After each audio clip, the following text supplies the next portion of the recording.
Hi. Would you please would you please drink? Goofball.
Hey, Lori.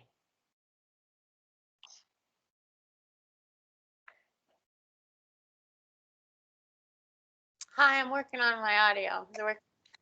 I can hear you. Okay. There you are. All right, hold on a sec. Yeah, I messed every time I come in. How's it going? Okay, how are you? All right. Are you in your office? Yeah. Yeah.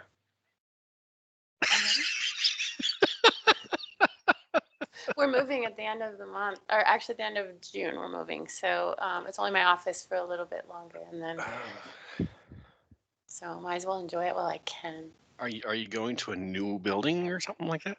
We're going back to our old building, and it's not going to be as nice as this. I mean, I have a view. This is an amazing building. I've appreciated it while I could. So. Yes. Well, good. Hey, Chelsea. How's Stella? I saw Stella for a second. Oh, she's good. She's eating. As she should be, right? That's what Yes. her job is. Yes. She's not Yes, shy Chelsea. about it. Look at Selena and Ed. Hi. I'm good. Hi, everybody. Hi, Ed. I have the worst allergies today, so and I promise it's my allergies. Oh, that's okay. Yeah. Everybody out here does too, because all the pine pollen. Us too. The Or no, wind. oak pollen. Sorry, oak pollen. So cute. Yeah, seriously. Hi, hi, Stella. Hi. Oh, look at that. Hey, Christine. She just looks more alert. She looks more alert every day. It's awesome. Oh, yeah, she's quite alert.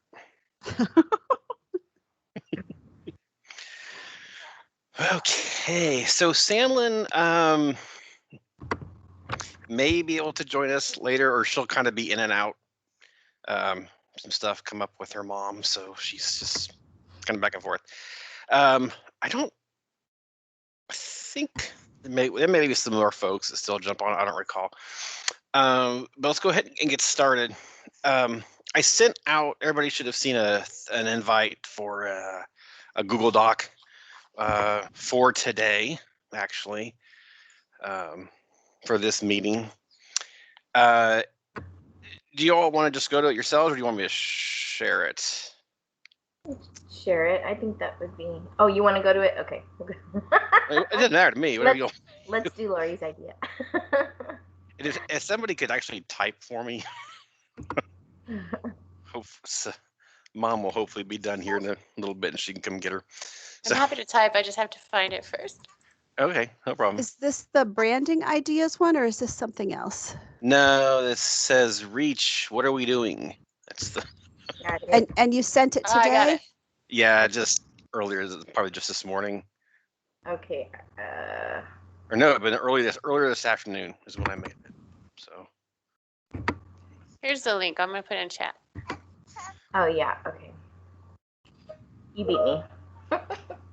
oh, there's Sandlin.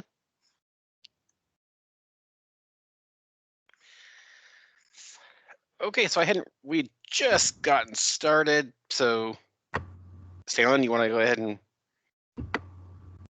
Yeah. No. Oh, perfect.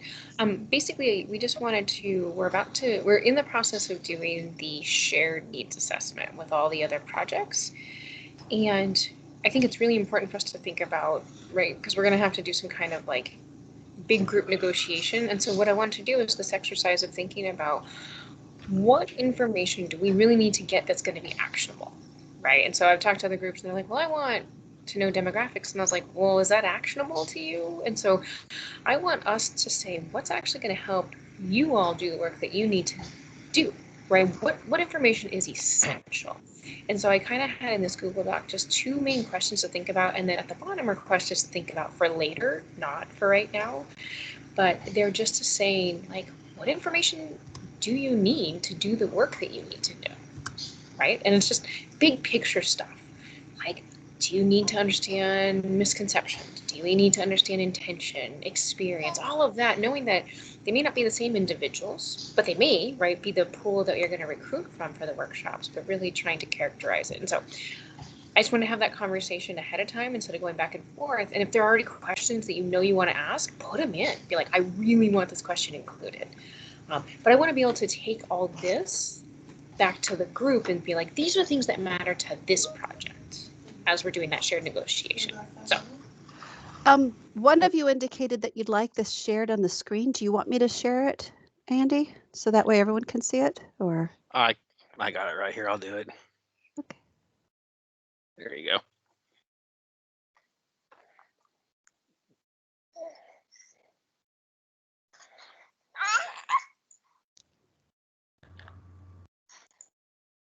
I started taking notes at the bottom.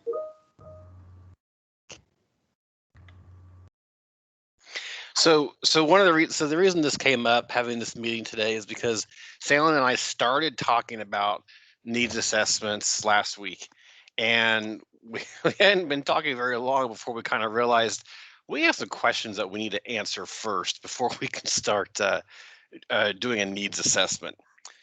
So some of these are like what she has here. One question I have, for example, for SMEs is, and I think, and this has an impact on the workshops will be obviously, but the idea of when they go out and do outreach, what does that look like? Because we need to make sure that whatever we do in the workshop will be helpful to them. I mean, when I keep while writing the proposal, and ever since then, whenever I think about these workshops and what we're going to be showing them, the type of outreach or engagement that always comes to mind is, this kind of this general thing where a SME is at a table on their campus or at their institution, and they're doing a hands-on activity with a kid. And that may not be what they're doing, right? But in my mind, that's the image that keeps coming up. So I think we need to figure out what it is that when they do outreach, what are they doing? I had a very, very broad idea in my mind about what that could be. To my mind, that outreach could vary from they are partnering with a museum or a library or a school, some institution, Boys and Girls Club, and doing activities at a table, or giving a lecture, or giving a virtual program, or advising the educator, librarian, whoever on the science and giving them feedback, or making suggestions to their partners as to how to proceed to share certain content. So in my mind, what they're doing after the workshop varies greatly. depending on which of these things they feel called to, who their potential partners are, where they are, um, and how much time and what their interest is. I'm hoping that at the workshops they will meet potential partners, and that we'll be able to connect them with partners, so that they're not doing this in a vacuum. Okay, now that you have attended this, go forth and do good stuff. No, that we are giving them connections to SciAct teams, to SciAct audiences, to other teams and audiences, other organizations, again, boys and girls clubs, for instance, NISNet museums, NSF My Library libraries, where they are potentially, and this could range from participating in a Q&A session, or giving a lecture, or doing an activity, but I'm not really envisioning them standing at a table by themselves doing things on their own without any sort of infrastructure or network or options that have been created. That's what I was thinking of. Right. Well, yes. So all of those, they're all those different things, which is all the more reason to ask how they see themselves doing outreach. But no, and of course, I didn't mean they just be some guy just standing out in the hallway with an activity, hoping undergrads pass by. No, I was thinking within a larger, kind of event as well. I mean, I've certainly known people who would do that.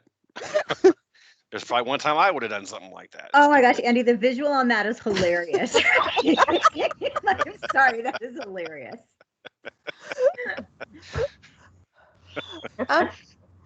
Lori, how about you? What do you think when you're thinking of what the results of them participating in this are?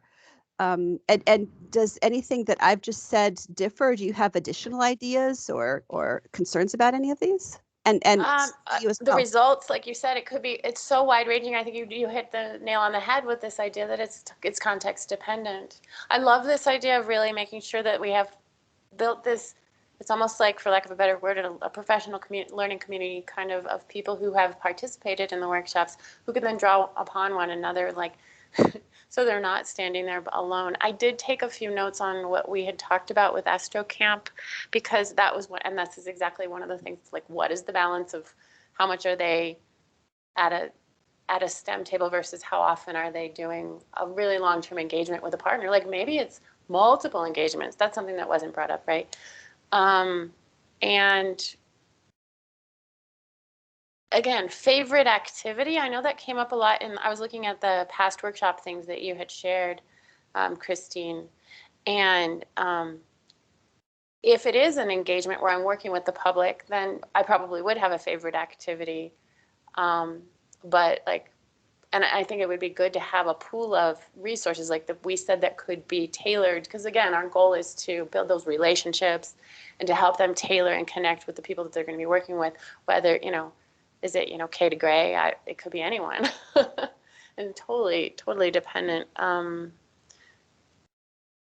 one of the things that had come up was whether there was if we wanted to get into social justice kind of thing, we wanted to ask about ways that engaging with science and understanding science can help address a community issue that would then contribute to social, equity. That might be something else that could come up. I think that was, yeah, I like all of these things, but really trying to understand, where they're coming from, so we can get the breadth and then figure out the depth, like how are we gonna negotiate that? Like, would we want to know enough information that we would be tailoring specific kinds of groups, or would it be a very mixed group of people that we would be working with in one workshop? Thanks. And Ed and Selena, do either of you have anything else to add to this idea about what the scientists are coming away from these workshops with, or what they're doing? Not with the scientists, but leaning towards the social equity. I was listening to Lori, and it really is a wide range of what we would be targeting, what population would be targeting. But if you're targeting the underserved and lower economic populations, it's really about location. because even having a workshop or having something like that in the even having it at your local library, there's a lot of students and teachers that, well, not teachers, but students that wouldn't be able to make it to those areas. I worked at a underserved school for 12 years, and we had students that didn't even cross the bridge from their area. So it's about location where you're going to target them. I'm not sure if that's what you had meant by social equity, but I thought I would add to that. I like that, the making sure that as part of our workshop, we are helping the participants, the educators, but particularly the planetary scientists, be aware of who they're partnering with matters, and therefore that location. Libraries are in general more accessible than most museums. Boys and girls clubs, that gives you even further, because boys and girls clubs do tend to serve a broader and more diverse demographic than many other organizations do, and which is one of the reasons that we specifically are partnering with them on this. Yeah, Selena, I had a similar thought. Yeah, just in general about how during the workshop, and particularly when we have the event that follows the workshop, we really need to work with somebody local to understand, where is the best place to hold an event so that we can reach the audience we want to reach. And this is not possible, but just from my experience, if we didn't host something at that school where the parents could walk to it, then we wouldn't get the kids there. So, and I know it's not possible what we're looking at now, but just thoughts for later. Oh, and Sure. and Ed pointed out that we're planning on partnering with MSIs as well in this.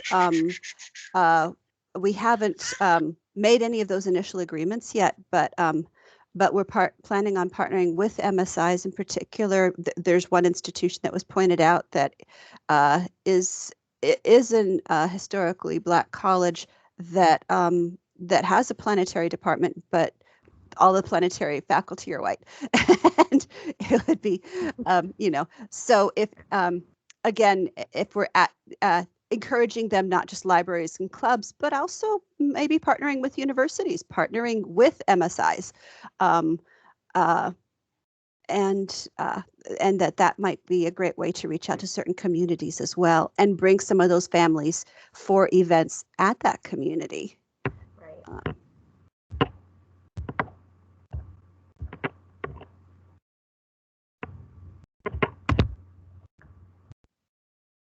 But yeah, if they're if we're encouraging scientists to, who might be at one university or at one research institution or wherever they are, to partner with an MSI and the faculty there in terms of outreach events that they're hosting there, that could also broaden reach. So in terms of outcomes, this outreach, our goal is to broaden the reach. So, and going back to Andy's point about like the foundational nature of a needs assessment, I think it's important to know what their outreach looks like. What are they doing? What are the barriers that they're experiencing?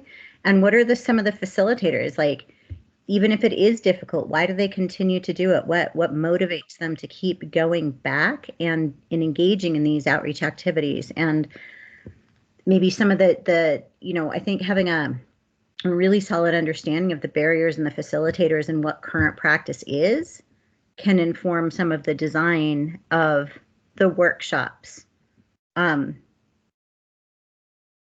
within the goals that you have for those.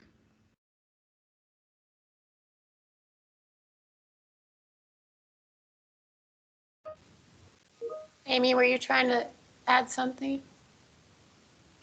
Yeah, I didn't want to interrupt, but I just raised my hand. Hey, Amy. Originally writing this proposal, I thought a lot of the focus was on educating SMEs, and maybe that still is the focus. But as a planetary research scientist and running the Office of Communication Outreach, I'm wondering if we can also give the SMEs materials so that they can go back to their home institutions and educate the SMEs that couldn't make the workshop. So, outreach would be them hosting their own workshop or seminar, like an hour seminar, how planetary SMEs can better communicate just within their own communities, but also externally to education outreach, like what we were just talking about, and how to get a hold of their own Boys and Girls Clubs, or what sort of resources do they have locally to their own I guess environment or locality, so that they can then disperse those SMEs so that there's more outreach, right? That stems from the one or the few workshops that we have a year. So it just kind of spreads. Amy, I like that. I am a little concerned because what training somebody on how to go forth and do a seminar or workshop is a much higher barrier, right? It's we've done workshops preparing teachers to do workshops for teachers, and for each of those we had to prepare them what the content was as learners for their students, what extra steps they needed to think of as teachers, and then what extra steps on top of that they needed to think of as delivering a workshop to teachers, which kind of triples the amount of time.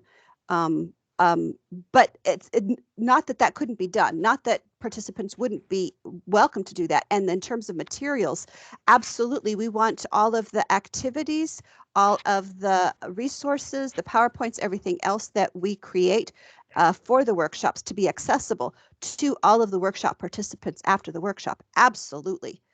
Yeah, I was just trying to figure out a way to have even a broader reach, which is not just the SMEs that can come to the workshop, but then they can go back to their home institutions and relay the information that they learned at the workshop, so that more planetary SMEs can then go out and do more outreach. It just broadens it. So maybe could something for the needs assessment, maybe asking something like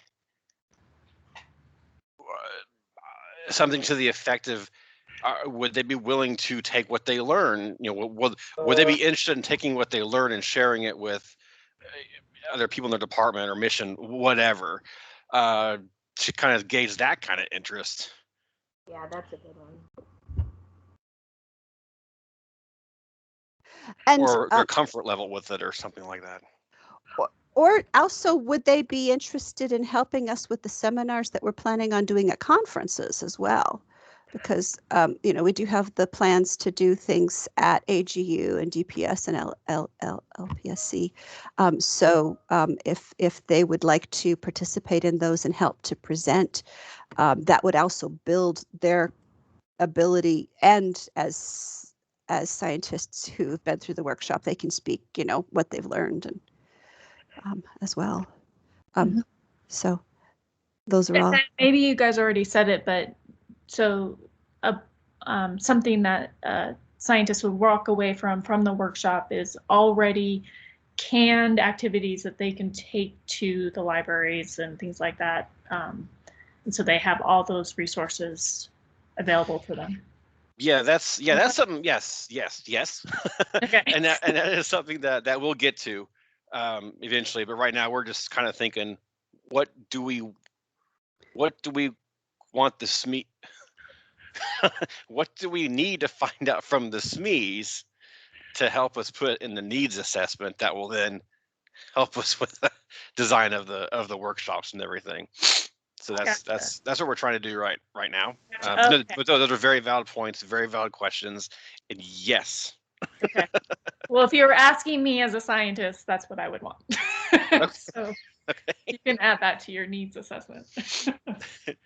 Maybe the how many workshops they've already done, or if they're their experience level in conducting a workshop That might be something, because some may feel more comfortable than others. And then what areas that they're willing to serve, maybe we could see from that where we can target.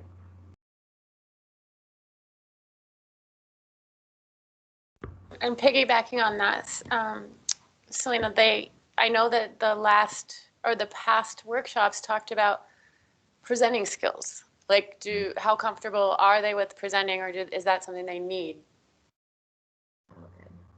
And how comfortable they are presenting at different audiences, particularly different ages, and and how comfortable are they conducting outreach with diverse communities? Do they already have contacts with communities of color? Are they comfortable reaching out to communities in which they are not members themselves? Cultural sensitive presentation methods. Awesome, Ed. Are they aware of much? Do they want to know more about culturally sensitive presentation methods? Because I think we all do, actually.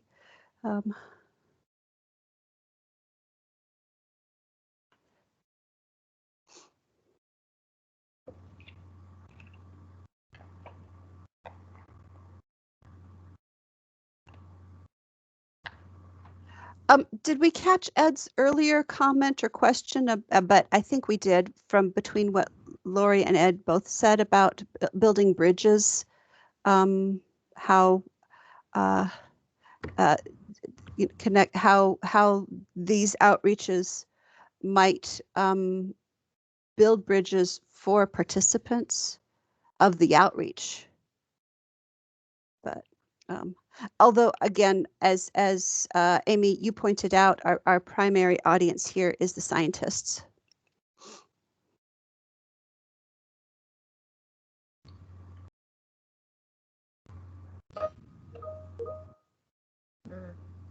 It's a good question. Potential barriers to participation. Yes. For both the scientists and for their audiences.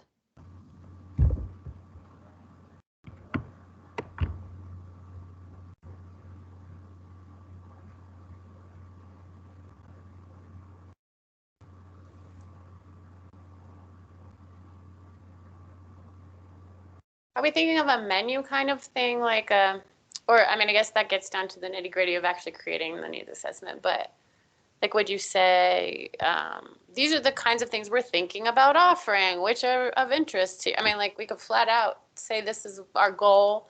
These are the kinds of things we've done in the past. And like, would we want to just put it out there and say, would these be of interest, and then be like other? Sandlin? Sandlin had to step away earlier. Is she back?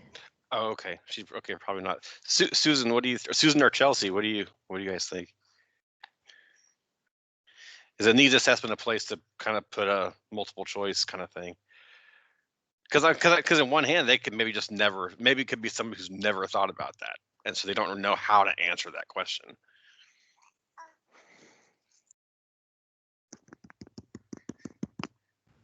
Of course, I turn on my camera, but not my mic, right? Sorry about that. I think there are places for both of these. So I think some of these are really important for a needs assessment. And I think really those are trying to focus again on the barriers and getting an in-depth understanding of what those are, and the facilitators. And then a lot of the ideas that are coming up here, I think are great for a pre-workshop survey almost. But I don't know that I'd want to go too deep into a checklist of things, because I think with a needs assessment, you get the you don't know what you don't know kind of issue. And if we get too deep into a checklist of things, I think we could run the risk of going in the wrong direction.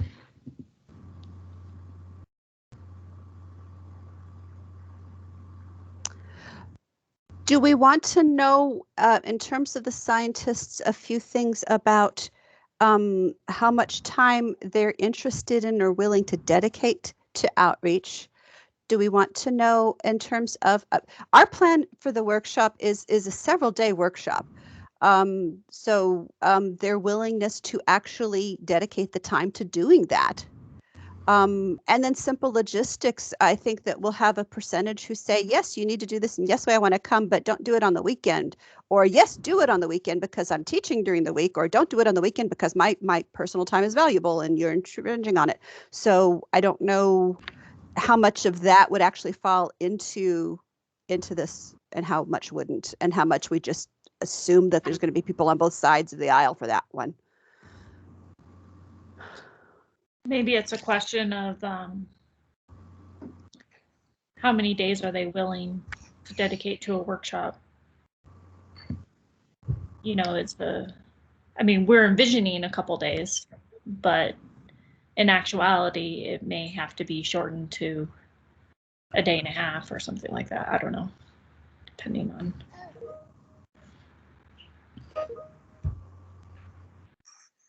Just a way to word it, I guess, is how many days are you willing to dedicate to a workshop? Something like that. I don't know.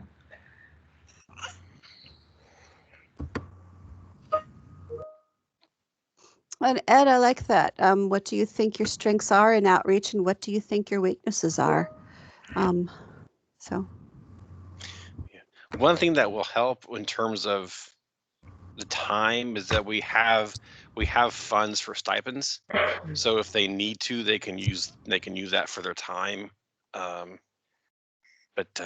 I know, especially if we've got mission personnel we're trying to get, it's not just an issue of the money, or it's just an issue of time, especially depending on how active the mission is. Andy, the screen that you're sharing right now is just showing the blank part of the page. Geez, sorry about that. It's because I had the videos window open, so yeah. Sorry. Yeah, not at all. And then are we now open to virtual participation, or that might help facilitate more attendees if they didn't have to travel? I would be. We'd have to figure out how we do it to make it most effective. If you are virtual, particularly when it comes to doing activities. But I'm not opposed to it. Yep. And yeah, Ed pointed out that not everyone is allowed to receive a stipend or an honorarium. So that's also a good question to ask, is what percentage of them would be able to, or whether they would want us to use that money to purchase something for them, like materials instead, or use that to purchase the food for the meals during the workshop or whatever. Here's your money, now give it back to us and we'll pay the pizza delivery guy.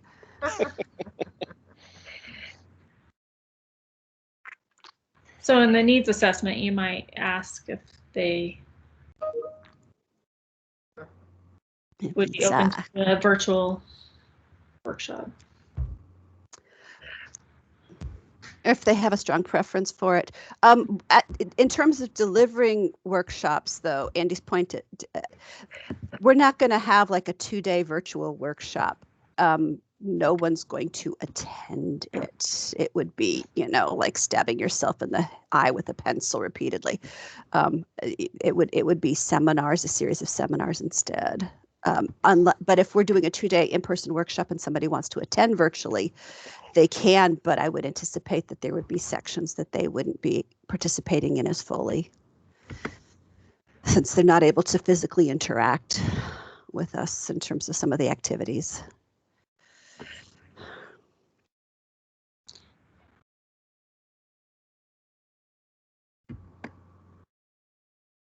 So I raised my hand. I'm sorry. This is Joelle. I'm late to the party today.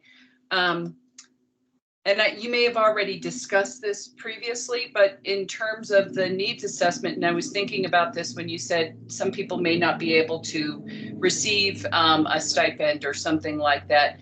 But was there any questions about what they might need in order to be able to do their job better? Like, is there something that we can provide that would be a mutually beneficial type of thing, so that maybe it's a type of a program that we offer, or maybe it is some recognition or some certification or something along those lines, where in other words, what needs might they have for them to be able to do their job better by experiencing the kind of professional development that we're offering, and to try to build that into the programs then, if there's something that would be recognizable for them. Does that make sense?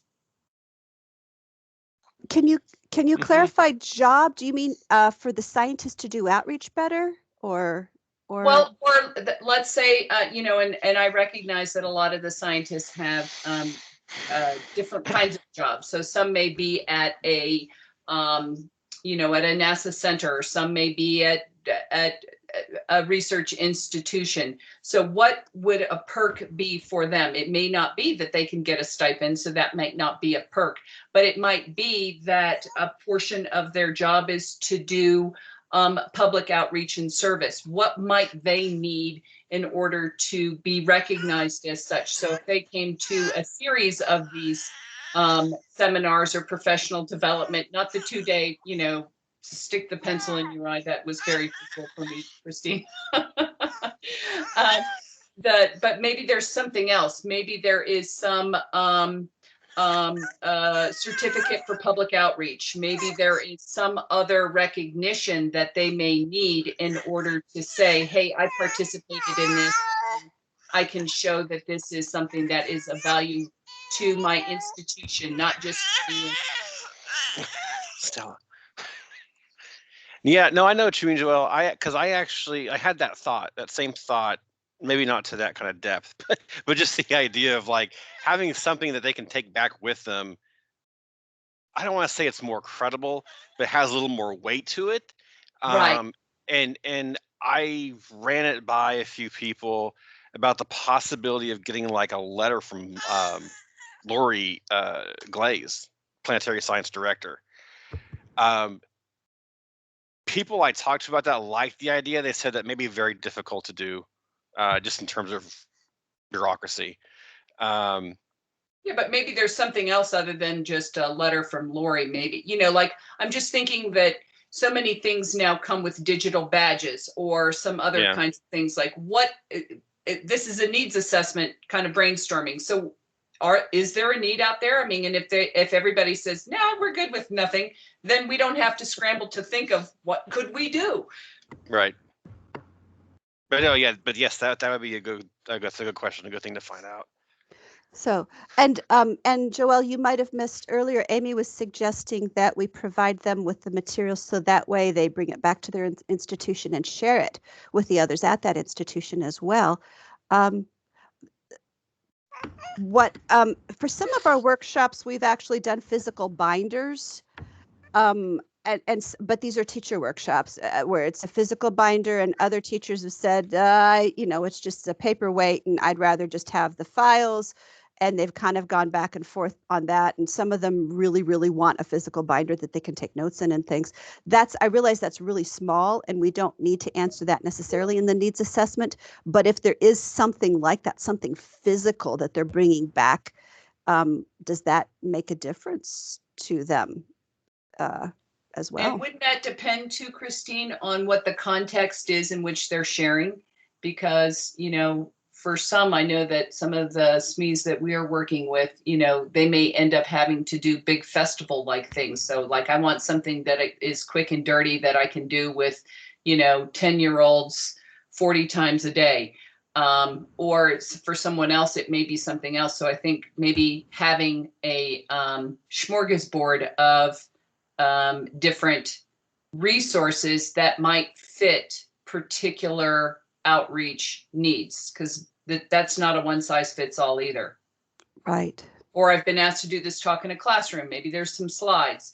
There's such a variety of different things, and maybe there is a question of, what kind of outreach are you engaged in, typically are, like, or interested in doing, and then building some resources to help meet the needs for that particular kind of context. I think that's a really good question to ask on a survey of the scientists. As far as the binder question, I now in the digital age would totally prefer to have a link to a Dropbox or Google Drive that has all those resources there, and that's something you leave with is that link so that you can access it at any time. And it can be edited constantly and Correct. improved. Yep. Yeah. In terms of the recognition, do any of you think it would be valuable, and do we want to ask the scientists whether it would be valuable to have like a web page of faces and names of people who have gone through the experience, who are and maybe even have little stories going next to them in terms of what they're doing as a result? Have sort of a virtual hall of recognition site.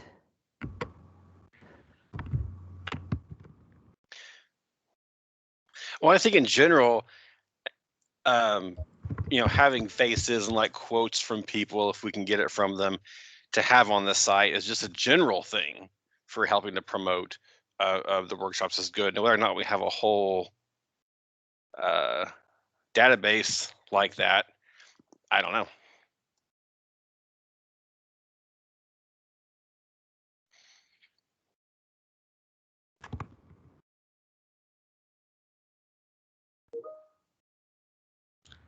I mean, I agree. I mean, I understand you're trying to raise the value of somebody from some institution taking the workshop and then going back to their home institution and being like, hey, I took this workshop, give me a raise. I don't know. But so like, so I mean, having your name on a website, I don't know what value that adds other than to show somebody that you took the workshop. I don't know. But if you're trying to do name recognition of trying to promote people to, or not promote the program, but encourage people, it's like, then you kind of need some, I think, more center names, NASA center names that took the workshop. Hey, this person took the workshop. This is, and then a blurb of how valuable it is and what it helps them do would be great, I think. But I don't know if that needs to go into the needs assessment, I guess. Ed pointed out that if they're putting down comments about what they're doing as a result, that gives us data and that gives them the ability to kind of highlight what they're doing. Mm-hmm. And that networking by promoting their visibility might help with the networking aspect a little bit. That's true. What about like media and stories? Well, again, we're just going down a rabbit hole about what might help them. And so, but I like a question about what might help them, and then we'll just have it be open.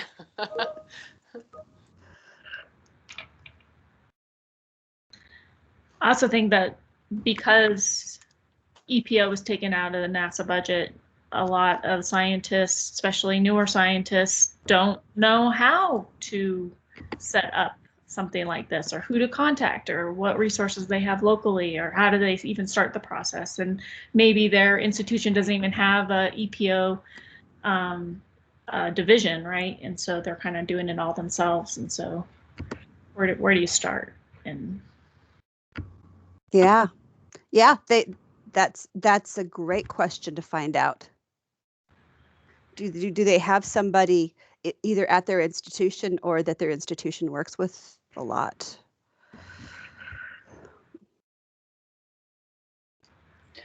Is there space in the needs assessment to have something that is more open-ended? Because although we're focused in on what they may need, but there may also be some things that they can contribute. Some, it's what you just said, Amy, that made me think that it's not so much a deficit as I have some assets I can bring to the game here, and this is what's worked for me, and I'm willing to share this with others, kind of thing. And I wonder if there's a space in there for that. There could be, but I know we're also planning to have like follow-up interviews, like talking to people follow-up Okay, that'd interviews be a good after one. the multiple choice or whatever after this, so we can really have an item that says, hey, specific to this, hey, can we, if you whatever, yes, I'm sure we can work it in there somehow. Well, and I was just thinking that although maybe someone hasn't, scientists themselves weren't involved with some of the public outreach from their institution, but knew somebody who did, or they used to have someone who did this and they had done all this, and that leads to another need. So I do think that is a good follow-up kind of question. Mhm. This idea about the EPO connects to an earlier thing. In terms of their needs, do they have links and connections to potential partners for outreach already? And do they have names, connections, links to organizations that serve specifically audiences of color, Black communities or Latinx communities? Do they even know how to partner with organizations along those lines? And then we might need to delve in a little bit deeper into this idea of what people need for understanding and getting to know different cultures in order to make sure that we are culturally appropriate and relevant and can connect in ways to different cultures. Christine, I think that's really important. Like, what do we need to know? I mean, that's a really good question there. And it may be a different kind of audience or something for the needs, but I feel like we need to do a lot of listening and a lot of then, designing based on what we're learning collectively. Yeah. I was going to follow that up with something and I totally lost it, so never mind. And well, some of that connects to, there's not just a needs assessment for the scientists, right? There's a needs assessment for the other partners, the educators who are participating in the workshops, or so that other needs assessment would have some of the same questions in terms of these aspects. But it might also have questions about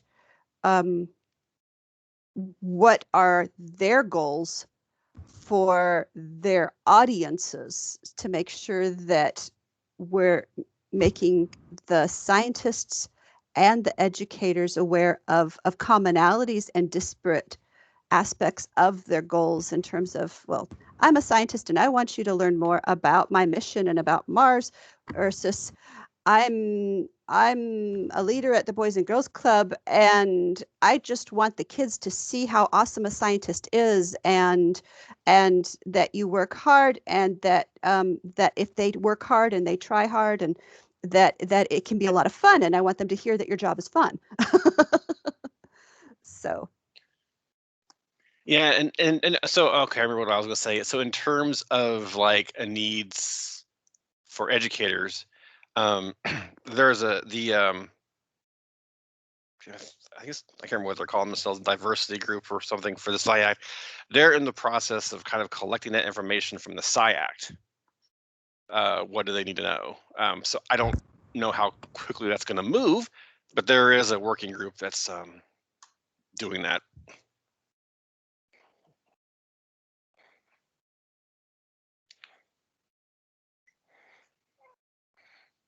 I don't know. It's a needs Andy, is assessment that- so much as they're just. I mean, I guess it is, but yeah. Sorry, Lori. No, I was just wondering, is that formal, informal? Informal, I think, I is think what it's we focused on. informal. We focused I think specifically. it's Trina from Goddard is leading it up.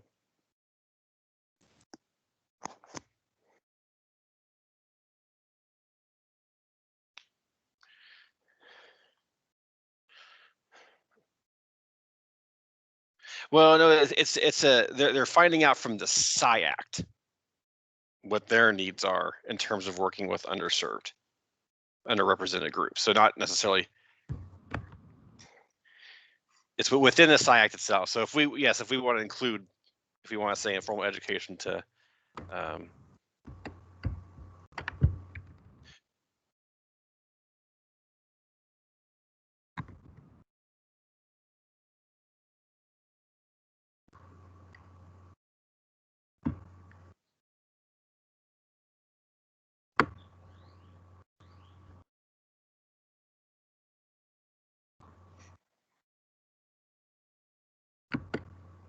okay.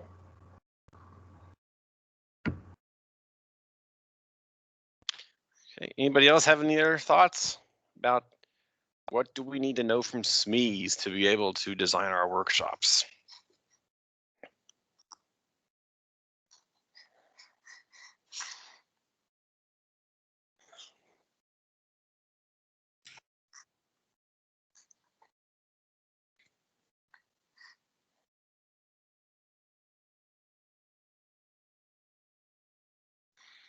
Sorry, I'm going to put the gray up there for a second.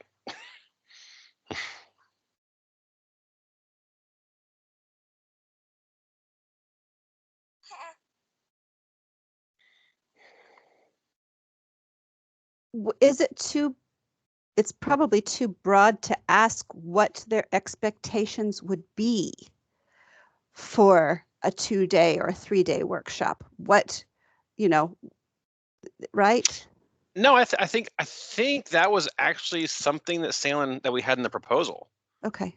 Was there expectations for professional development?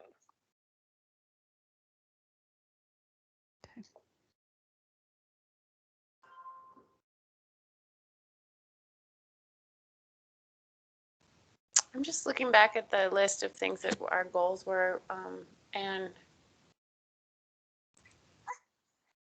we said that it's always good to have like a live virtual tour or something. Is there anything we want to ask about that aspect? Amy, you had said you thought SMEs might be interested in including, tours of facilities while we're there as a fun aspect. And I think, whether if some of the workshops are held at places like Houston or, over in Maryland, would including tours of NASA or other planetary facilities, we had been thinking about doing one in Puerto Rico, and we'll still do one in Puerto Rico, but we probably won't have a tour of Arecibo. But that was the idea. That was the idea. Arecibo. Yeah, I still think tours are a good idea. I don't know if we need to ask the SMEs about it, but we could. We'll do it whether they want it or not. Yeah. It just kind of helps breaks up the day too, and it's always good, I think. It's a good networking opportunity to do something that is, a break away from the room that we're sequestered in while we're doing activities. I agree with all that wholeheartedly, but I wonder if maybe it's not a bad idea to somehow ask something like that, just because there's some people who could take a position, I don't know, this is a reason to ask, I guess, who could take a position that if I'm taking 2 days away from work, I want to make sure I have like 2 full days of instruction, so to speak.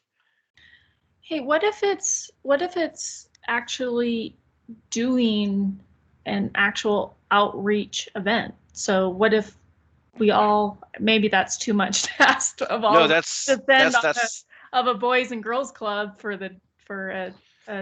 but to actually see something in action, right? That's by seeing it being done.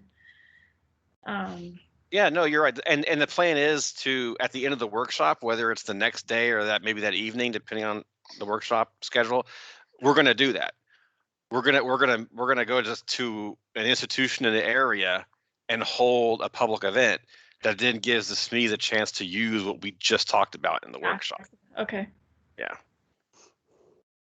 Which goes back to the idea of how when we're planning, when you really need to make sure, of course, once we identify where we're going to have workshops, identifying a place within that location to hold the workshop to make sure that whatever we discuss in the workshop is going to be relevant towards the audiences that we can expect to see at that public event.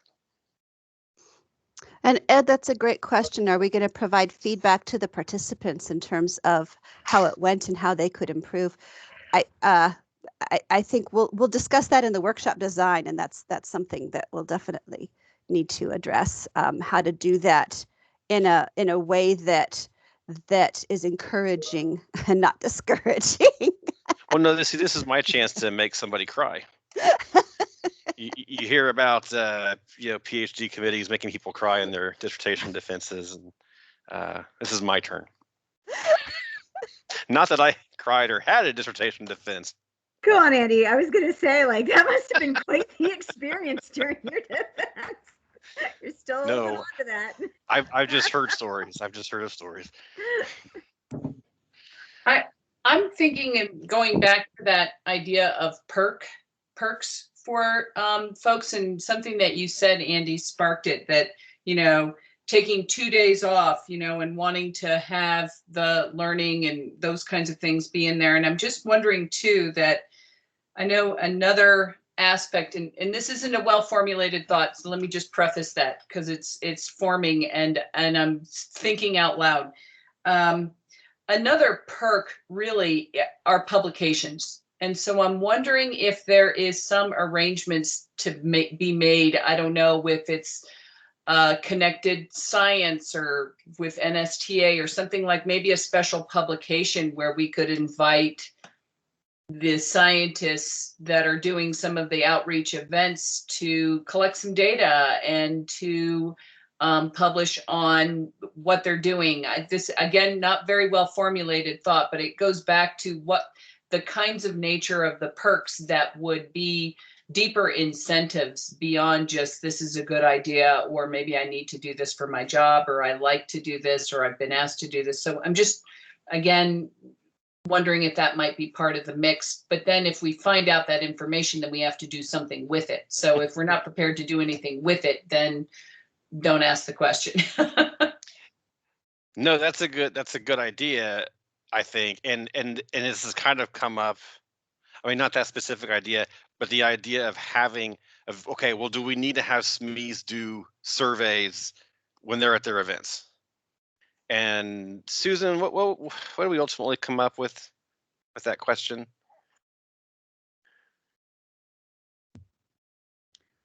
I thought we talked about that yes, we were going to make that a part of definitely the post-workshop events, but then it was also going to be an ask, even though it was going to be an ask that we realized we might not get a lot of responses to, but it was going to be an ask at any other events that would happen afterwards.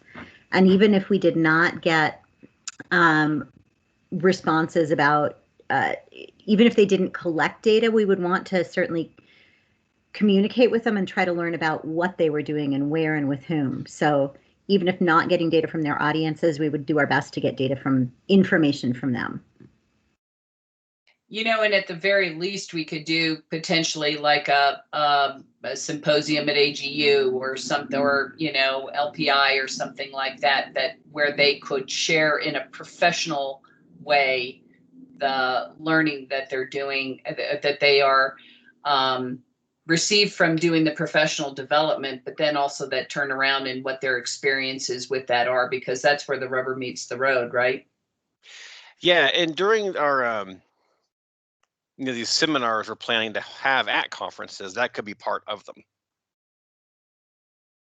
We could invite them to come join as presenters with us, a select number, see how many are planning on being at that conference already, and give them the opportunity to share what they've learned and what they're doing, and help to present the information to the other scientists. That gives it extra little bit of reality there.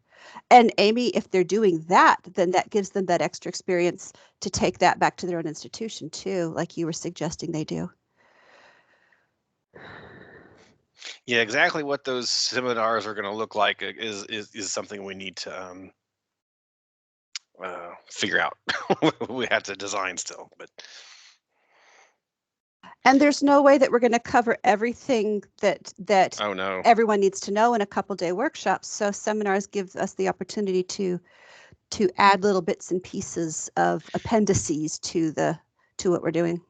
Yeah, and actually having at least after we've had the first one or two, having somebody who's attended one be part of these seminars is actually really good, because my thought with those is those are kind of a way to help promote workshops that we're holding in the future, as a way to get people interested to go. So if we actually have people who have participated in it, they're talking about it, and I think that's a great way to advertise it. Andy, one of our team members here is having to leave early and is listed as guest. Do we know who that is, just so that we can make sure that we say hi? It was Joelle. Okay.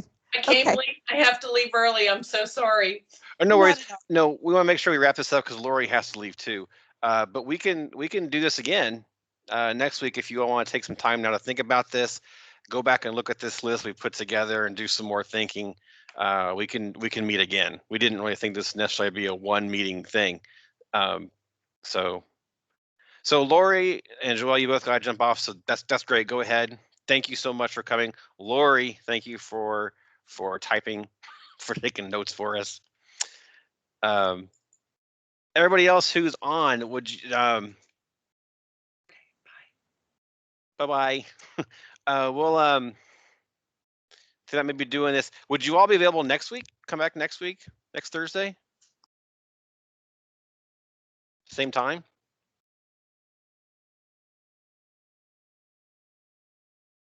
Okay. Great. I see We'll plan Susan on- shaking her head no. I actually but don't know if I can, but What about Friday next week? Same time. One more Friday meeting. I'm getting my second vaccine on Friday.